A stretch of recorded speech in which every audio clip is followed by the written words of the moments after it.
Hello, everyone, and welcome back to Real Time, where we talk about the movies we like. And the ones we don't. I'm Tyler. And I'm Molly. We just got back from seeing the latest in the Scream franchise, Scream 7. Yeah, I was going to make a joke where I screamed 7 times, but I feel like that would have gotten annoying real quick. It would have gotten annoying if you did it one time. Yeah. But yeah, Scream 7. Yeah.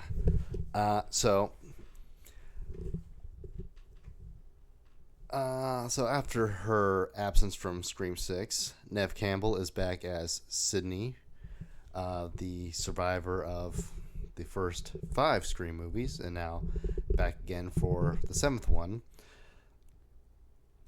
This time, her daughter Tatum has to deal with the Ghostface killers, and all her friends get killed this time too. Spoiler alert, I guess, but this happens in literally every Scream movie. And if you haven't, and if you've been following up, if you've been following this franchise for the past 30 years at this point, and you don't realize that, then sorry, man. Yeah, it should be no surprise that lots of people are going to die in a Scream movie. As the Scream god Wes Craven himself intended. Yes, that's true. Also returning is Courtney Cox as Gale Weathers. Always a joy to see, even if Gale herself is, let's be honest, kind of a huge bitch. Yes, yeah, that's a known fact. But it's part of her charm, really. Yes, I agree. Isabel May plays Tatum Evans, Sydney's daughter, that she named after her best friend from the original. Jasmine Savoy Brown and Mason Gooding return as Mindy Meeks Martin and Chad Meeks Martin, Randy's niece and nephew that we first met in Scream 5, and we got to see again in 6. And out of all the new characters that were introduced in the 5th installment, I'm glad they came back. Yeah, I do like them. They were my favorites. And luckily, they survived this time around too, which is more believable this time than in the last movie, especially since in Scream 6, just Chad gets opened up by 2 Ghostface at the same time. Like, he is just getting double penetration by both of these killers, just both opening him up, going to town on this man. And for when we saw that movie, I was kind of confused as to him surviving. I wasn't upset by it, but it was like, okay, no, that's not. No. But here they get stabbed a total of like once each, so that's a lot more understandable.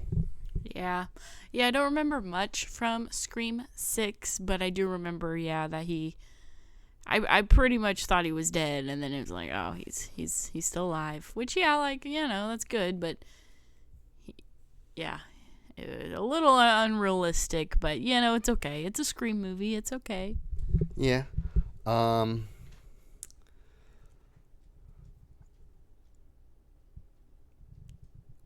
Melissa Barrera and Jenna Ortega did not come back. Melissa Barrera was fired for statements on concerning Palestine and Israel. We're not going to get into that too much. And Jenna Ortega left possibly because of scheduling conflicts, possibly because in solidarity with Melissa Barrera. I don't know. Believe it or not, they didn't tell me all the details. Shame. I thought they would. Me too, but surprisingly, I did not get the memo. I'm sorry. Yeah, well, maybe next time. Yeah, next time. Now, as for their absence, I can't say I'm upset, and I can't say I'm happy either. Yeah, I see what you mean. I didn't mind them, but, whenever you can have the original Sidney Prescott back, it's a little... but I would choose that, I guess, is what I'm saying. Yeah, I think Sam's storyline more or less got wrapped up by the end of the 6th movie. Like, yeah, she's still Billy Loomis's daughter, and she still has his ghost, I guess, haunting her. But honestly, by the end of the movie, she seemed kind of well put together. So it's like, okay, she's probably not going to become a killer like him. And even if they did do that, I feel like that'd just be too obvious to go that direction. Yeah. Yeah. I see what you mean. Roger Jackson is, of course, returning as the voice of Ghostface. Always a pleasure. Yes, yes, it is. Um, and we get a whole cast of new characters, such as Anna Camp as Jessica Bowden, Joel McHale as Mark Evans, who was previously played by Patrick Dempsey in Scream 4, but was replaced before scheduling conflicts and the like. Celeste O'Connor, Sam Reckner, Asa German play Chloe, Ben, and Lucas, people in Tatum's friend group, and Ben being her boyfriend, who Sydney doesn't really trust because she's had experiences with boyfriends turning out to be the killer. Yes, yes, I understand where her wariness. McKenna Grace also plays one of the friend groups, who is actually the first to get butchered, and it's kind of funny since she and O'Connor were both in the recent Ghostbusters movies as well. So, kind of cool to see them again here. Yeah, pretty funny. And we also get to see the return of Matthew Lillard's Stu Macher, and just spoiler alert, because why not? Stu isn't actually back. It's just an AI deepfake that the real killer uses to make it seem like he is, which would have been cool. Would have been nice to have him back, but oh well. Yeah, Stu's dead and gone.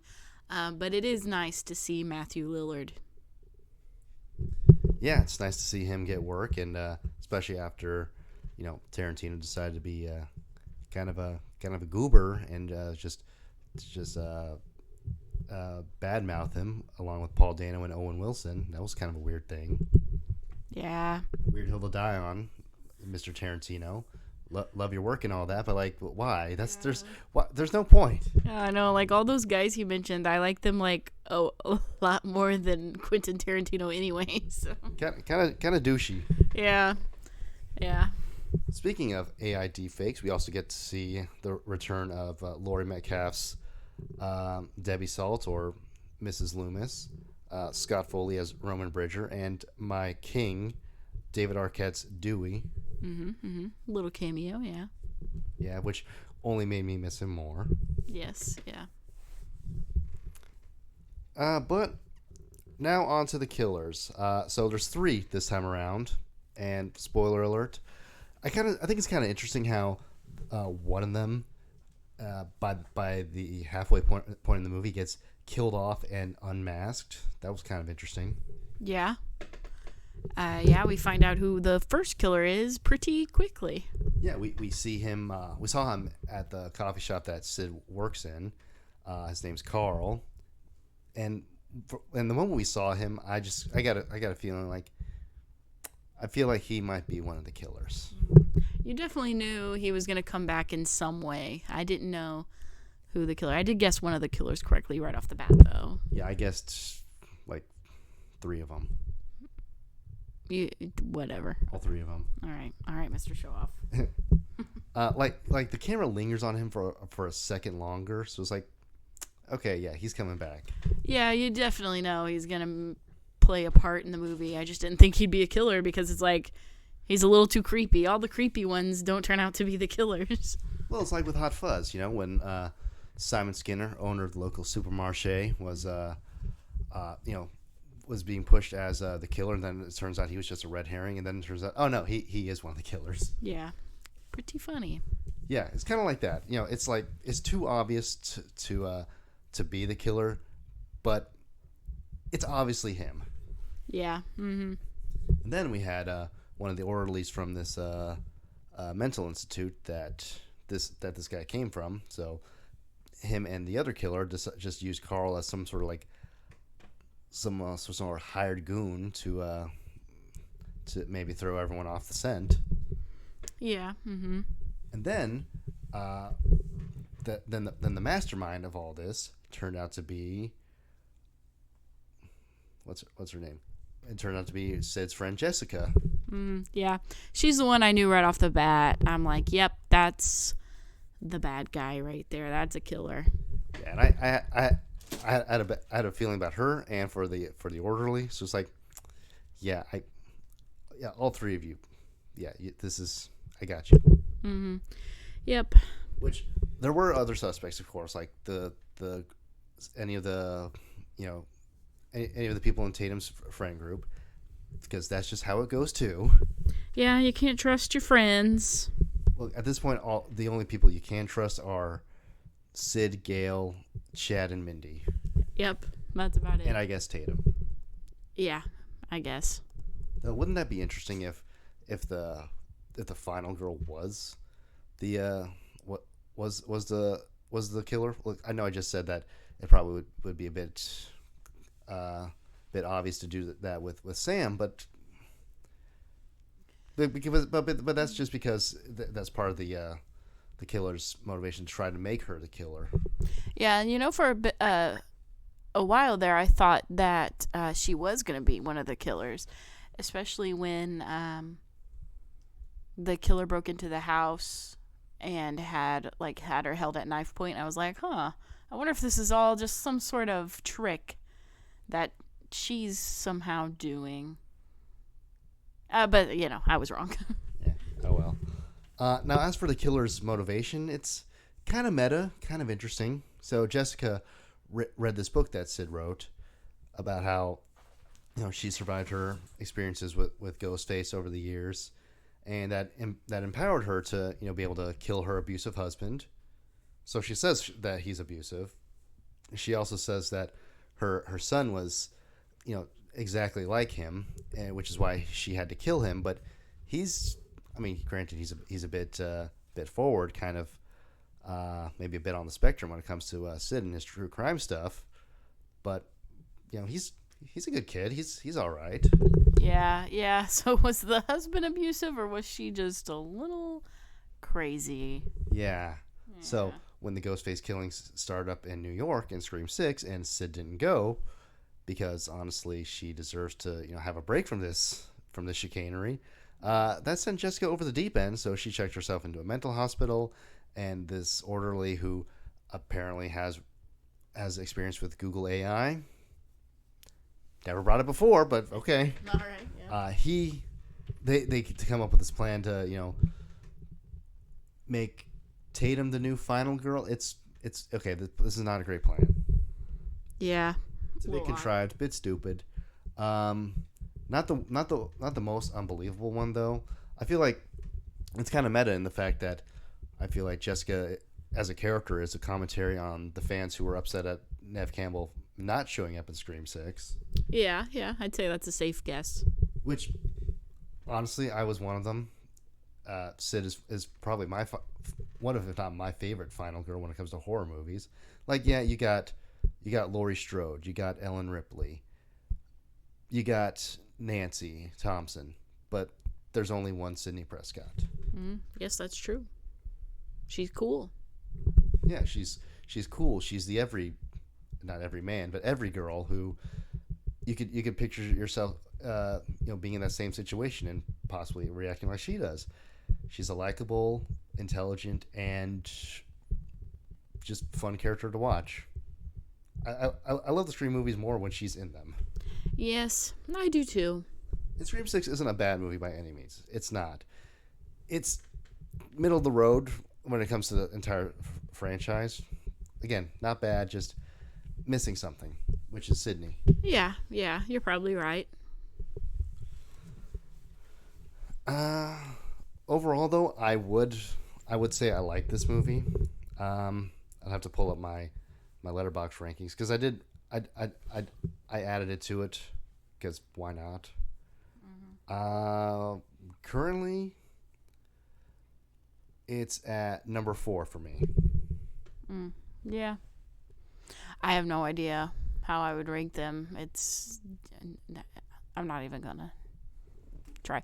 But here's the thing with the Scream movie, you're never gonna get bored. You're not gonna have a bad time. Yeah. Pop some popcorn, grab a soda, kick back. You're gonna have a good time. Yeah, even with my least favorite, Scream 4, I'm not bored. I'm not disappointed by it. I may not like it as much as the others, but still a perfectly fine movie. But from my least favorite to my most favorite, you got Scream 4, 3, 6, 7, 2, 5, and then 1, of course. Of course. These movies have a way of mixing some meta commentary on the genre, which is apropos given that what Wes Craven was trying to do with it. Which even before that, he was doing that with his New Nightmare, trying to put an end to the Nightmare on Elm Street series. Which I feel like the Scream that was just a like a trial run for what he was trying to do with the Scream series, and I think he did it even better with that. Yeah, pretty good. But these are just fun movies. We have 7 of these things, and none of them are bad. Maybe some people disagree with me on that. I don't care. Okay, not really. So in terms of numbers and quality, Scream is probably one of, if not the best, horror movie franchises out there. Yeah, it's one that I really like. That I enjoy watching. Yeah, like we mentioned, where you're not gonna have a bad time. And even if I may prefer the Evil Dead franchise more, which those are a bit less contested on the quality of all 5 entries in the series. Five entries as opposed to 7. There's that. Though there is also the argument to be made about Ash versus the Evil Dead. But then you have the Scream TV series, so they both have TV series and a long line of movies. I will have to side with Evil Dead, though. That's just a bit more personal for me. Yeah, I get it. So let's see. So a lot of the plot was actually leaked online on like Twitter and Reddit. I try to stay away from that on the Scream subreddit because what if it's true? Yeah, could be. It's like I see this Avengers Doomsday leak going around that has Tobey Maguire's Spider-Man and Hugh Jackman's Wolverine fighting in the opening scene. Could it be real? Maybe. I don't know. Do I want to take that chance? Well, I already know about it. So what do you think? Yeah. I don't know.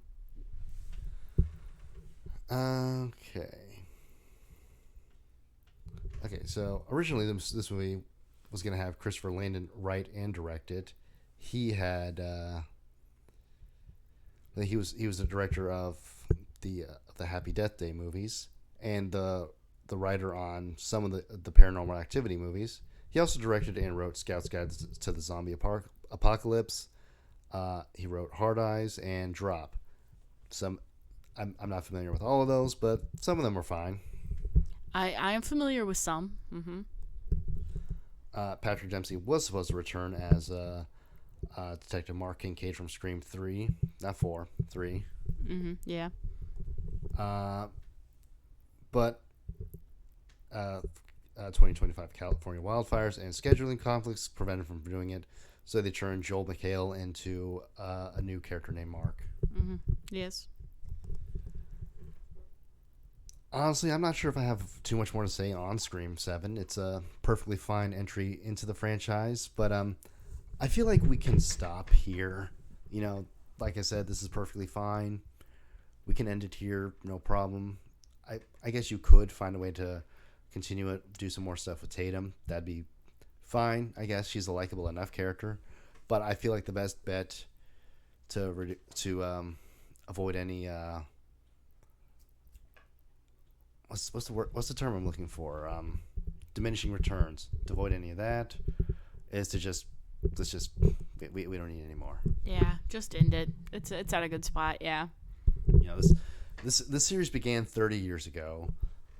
Wes Craven did 4 out of the 7. He died in between the 4th and the 5th one. Rest in peace.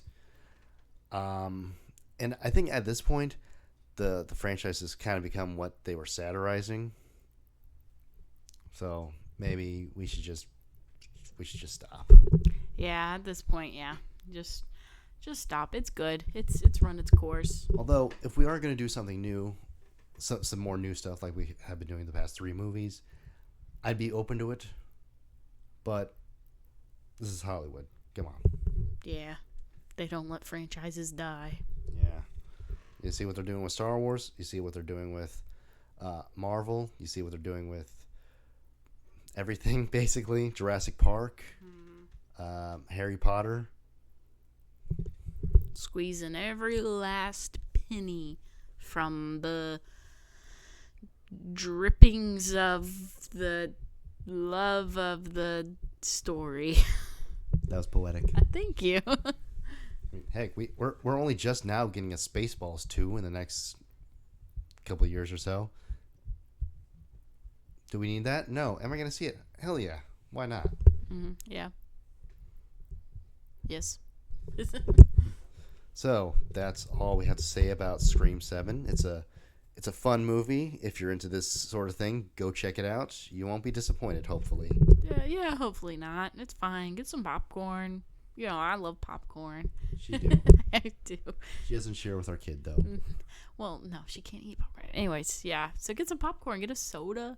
Sugar-free if you need to. I have to. Sneak some food in from your local Five Below or Dollar Tree. Yeah, that's what we do sometimes. Yeah, we have both down the street from our theater. Yeah. So just have a good time. Go out and have a good time. And if you're able to go to a drive-in, which it's March, I don't think any will be open. Then buy from them. It's probably a local mom and pop place. Yeah. Yeah. Like the Chaffee Rock and Roll Drive-In that we go to sometimes in the summer. Yes. Pretty good. Quick shout out to Chuck Stratton over there. 2 minutes from our house. It's nice. Yeah. Yeah. We get in free because we are cool. No, because we know the owners. That too. But we're not cool. We like to think so, but we're not. Cool. We are cool. I guess we're cool. Yeah, we are cool. Molly says we're cool. Yeah, so we're cool. All right, we'll catch you next time. See you next time.